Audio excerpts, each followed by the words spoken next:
KHV plus EGW answer. How to become the best Adventist University of the Philippines employee one can be. Greetings, friend. It is a noble aspiration to seek how one can best serve in the Lord's work, especially within an institution dedicated to education. The sacred texts and inspired writings offer profound guidance on becoming an effective and consecrated worker for God. Here are some principles to consider. Biblical foundations for an excellent worker. Possess a godly character. The foundation of all good work is a character that reflects Christ.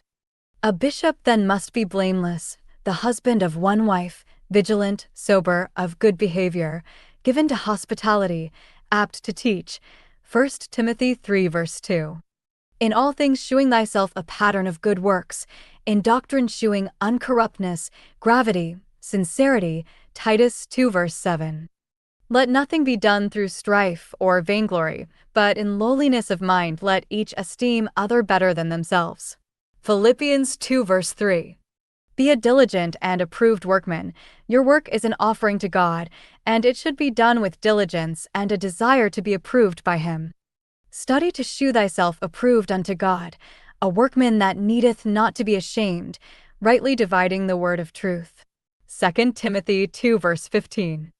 That ye might walk worthy of the Lord unto all pleasing, being fruitful in every good work, and increasing in the knowledge of God. Colossians 1:10. And let ours also learn to maintain good works for necessary uses, that they be not unfruitful. Titus 3 verse 14. Recognize the value of your labor. Understand that dedicated labor is a high calling and a desire, for it is commendable. This is a true saying, if a man desire the office of a bishop, he desireth a good work.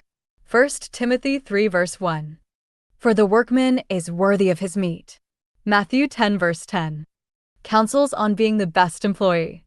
Strive for the highest standard. God calls for the very best talent and effort in His institutions. This requires continuous growth and a commitment to excellence. From time to time, I have felt urged by the Spirit of the Lord to bear a testimony to our brethren in regard to the necessity of procuring the very best talent to work in our various institutions. They must be thinking men who bear God's impress and who are steadily progressing in holiness, in moral dignity, and in the excellence with which they labor. 2 SM 190.1. Let the workers be educated, but at the same time let them be meek and lowly of heart. Let us elevate the work to the highest possible standard, ever remembering that if we do our part, God will not fail to do His. 5T 586.1. It should be their ambition to excel in all things that are unselfish, high, and noble. FLB 167.6. Cultivate a Christ-like character. Your spiritual life and character are the most important qualifications you can possess. If you are seen to be firm in principle, fearless in duty, zealous in seeking to exemplify Christ in your daily work, yet humble, lowly, gentle and tender, patient and forgiving, ready to suffer and to forgive injuries, you will be a living epistle known and read of all men. Oak 186.4. You need to cultivate in yourself that unselfish spirit, that self-denying grace and pure devotion, which you wish to see others carry out in their lives. In order to continually increase in spiritual intelligence and to become more and more efficient, you need to cultivate habits of usefulness in the minor duties lying in your pathway. 4T 380.1. Be educated and ever learning. A commitment to personal and professional development is essential for effective service. There should be companies organized and educated most thoroughly to work as nurses, as evangelists, as ministers, as canvassers, as gospel students, to perfect a character after the divine similitude.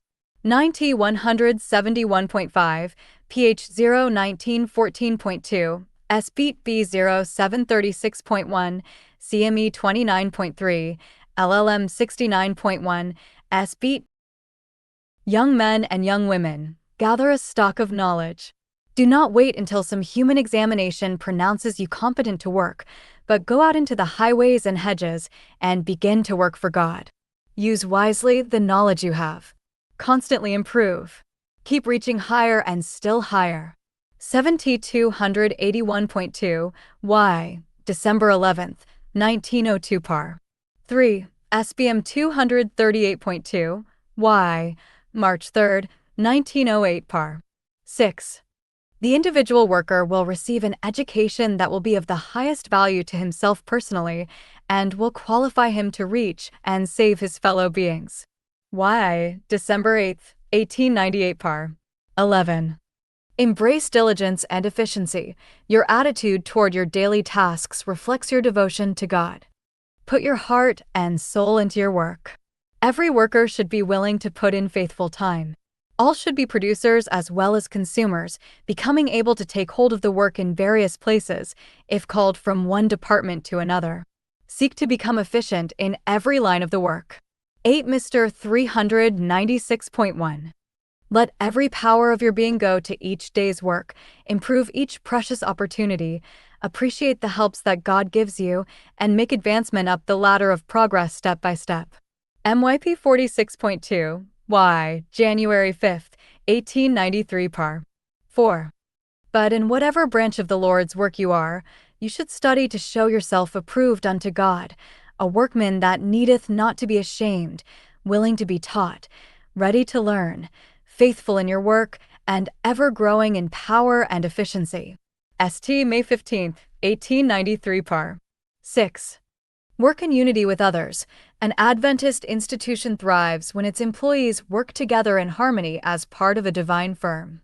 As laborers together with God, you should come close to one another. Precious lessons of love, confidence, respect for one another must be given, both in and out of the desk. You must live that which you teach. PR, June 29, 1905 par. 8. We are to labor in perfect harmony, not trying to be as different as possible from our fellow laborers or to secure the leadership in some little matter, but striving to learn how to unify. PH 014.5.3. Every worker needs to guard himself against thinking that he is a complete whole. You need to counsel with your brethren. In your board meetings, let the other members fully express their minds. Less than 1888 1787.2. The human workers need to leave more room for the Holy Spirit to work, that the laborers may be bound together and move forward in the strength of a united body of soldiers. YRP 166.5. May you prayerfully consider these things and allow the Holy Spirit to guide you in applying them. By doing so, you will not only be a blessing to the university, but will also grow in grace and fitness for the heavenly kingdom.